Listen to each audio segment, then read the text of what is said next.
राम राम जी सभी भाइयों को राम राम। Welcome to my new vlog Shampy Sam Sri Ganganagar. तो होप आप सब मेरे भाई बढ़िया होंगे, खैर खैरियत से होंगे। तो चलो चलते हैं। आपको भी है रोज देखने की आदत हो गई है, चलो कोई बात नहीं मेरे भाइयों, मुझे देखोगे ही और ऑप्शन नहीं है। सुबह सुबह बैड न्यूज़ मिल गई, मेरे बेटे की तबीयत खराब थी और कहता पापा मेरे को 103 बुखार है और आपको व्लॉग भी पड़ी है। मैंने कहा कोई बात नहीं बेटा, व्लॉग में आपको अच्छी अच्छी ब्लेसिंग्स मिलेंगी अपने भाइयों से। तो चलो मम्मा की ओर चलते हैं। मम्मा के रूम में गए तो मम्मा मसाज करवा रहे थे, बढ़िया वेरी गुड। ये जो आंटी है ना, ये आंटी पिछले 25 सालों से हमारे साथ जुड़े हुए हैं, हमारे घर पर ही हैं और मम्मा भी इनके साथ ही कंफर्टेबल होते हैं। तो चलो मम्मा को भी आपको दिखाकर चलते हैं ऑफिस की, और ऑफिस चलकर करते हैं अपने काम धंधे की स्टार्टिंग। तो ये क्या, मैं देखता हूँ ऑफिस को लॉक लगा हुआ और कभी लगा ही नहीं होता लॉक। ये शिराना जी पता नहीं कहाँ चले गए चाबी रखकर। शिराना जी को कॉल किया तो शिराना जी कहते हैं शैम्पी भाई आप 15-20 मिनट वेट करो, चाबी गलती से हमारी जेब में आ गई तो मैम आते हैं। मैंने कहा कोई बात नहीं, इट्स ओके। मैं साथ में हमारे विक्की भाई की शॉप है, ठंडी ठंडी हवा ले लेता हूँ। और विक्की भैया दिल्ली गए हुए थे, इनसे भी हम मिल लेते हैं।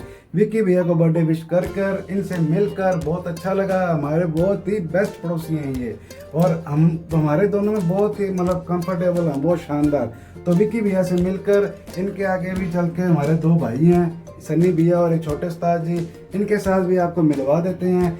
इतनी देर में शिराना जी का कॉल आया था कि शैम्पी भाई आप हमारे पास आ जाओ जहाँ हम खड़े हैं। मैंने कहा लो जी, पहले कुक्कड़ जी से मिल लूँ। हाँ जी कुक्कड़ जी कैसे हो, ठीक है, फिर मैं आपके पास आता हूँ। फिर हम जाते हैं शिराना जी के पास, वहाँ पे चल रही थी एक कदम मीटिंग।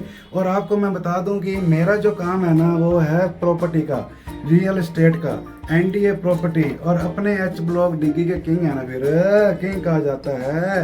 तो ये था अपने मुंह मियाँ मिठू बनना। कोई बात नहीं, होता है भाई, हम तो ऐसे अपने मुंह मियाँ मिठू ही बनते हैं।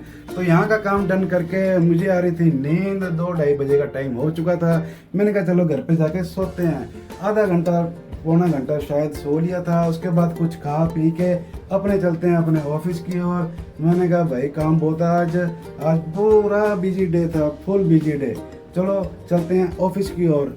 जब मैं घर से निकला तो रास्ते में पापा का फ़ोन आ गया कि बेटा ऑफिस जाने से पहले मेरे 1-2 काम है, मुझे आपको करने पड़ेंगे। मैंने कहा लो नहीं की, और वो क्यों नहीं करेंगे, हम नहीं करेंगे तो कौन करेंगे। तो कहते पहले जाओ गर्वित को दिखा के आओ डॉक्टर को। मैंने कहा ओके सर। फिर मैं चला गया गर्वित को लेके डॉक्टर के पास। इसको 103 बुखार था, वहाँ से हमने ली दवाई दिलवा के फिर मेरे को फ़ोन आ गया भी विक्की भैया का केक कट करना है बर्थडे का। फिर हम चले गए कृष्णा कम्युनिकेशन पर, वहाँ पे विक्की भैया का केक कट किया और बड़े मज़े से केक खाया। और मैंने आपको सुबह ही बताया था कि बहुत शानदार आदमी हैं हमारे ये पड़ोसी, बहुत शानदार हैं। और एक ये हमारे भाई साहब हैं, सादुल शहर के किंग हैं। तो इनके साथ भी हमने बातें शातें करके, शिराना जी कहते हैं शैम्पी भैया आज अपने गौशाला नहीं गए। मैंने कहा शिराना जी ये क्या बात हुई यार, चलो अभी चलते हैं, इसमें क्या है, ना तो हम करते नहीं कोई काम को। फिर हम चले गए गौशाला, वहाँ पे हमने धर्म कर्म का अपना जो कार्य है वो किया।